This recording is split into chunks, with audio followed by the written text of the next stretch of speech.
Hi, I'm Brett Corville, and this is my Project 2 on the Foundations of Multicultural Education, Chapter 1. Diversity in the Classroom.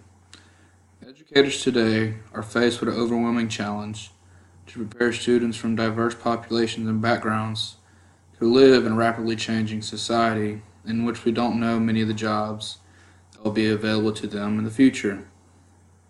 So the problem going on in schools is that students of different races, such as African American, Hispanic, and others, are the majority race in public school system, but the majority of the educators are white. So as white educators trying to educate the diverse populations, we have to figure out how to teach all different races.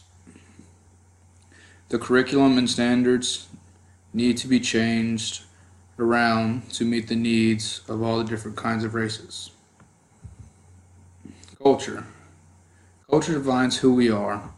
It influences our knowledge, beliefs, and values. The things that may seem natural to one culture may seem strange or uncommon to another.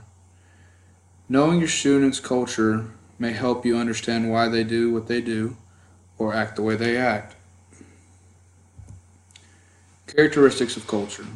We learn about our culture as we are raised. We learn our culture from our parents or caregivers. The food you eat, the things you cherish, your moral values, and the clothes you wear are all taught to you growing up. Dominant culture.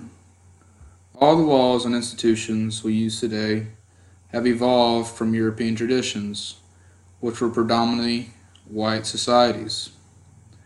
Luckily, in America, you have individualism and freedom, which allows you to make your own choices. So, reviewing Chapter 1.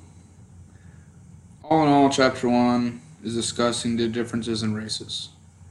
It talks about how some cultures may be affected by things other cultures may not struggle with.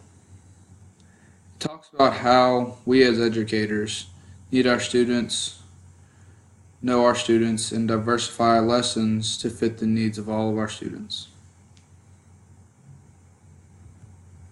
Conclusion.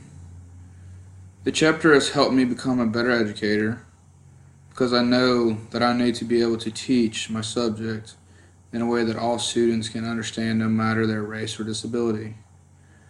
At the school I currently teach at, it is about a 50-50 population between African Americans and whites, and there are a few Hispanic.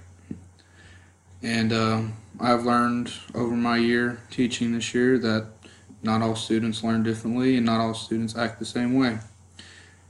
And that I learned in Chapter 1 has to do with the culture and the way they were raised. Here's my sources. Thank you.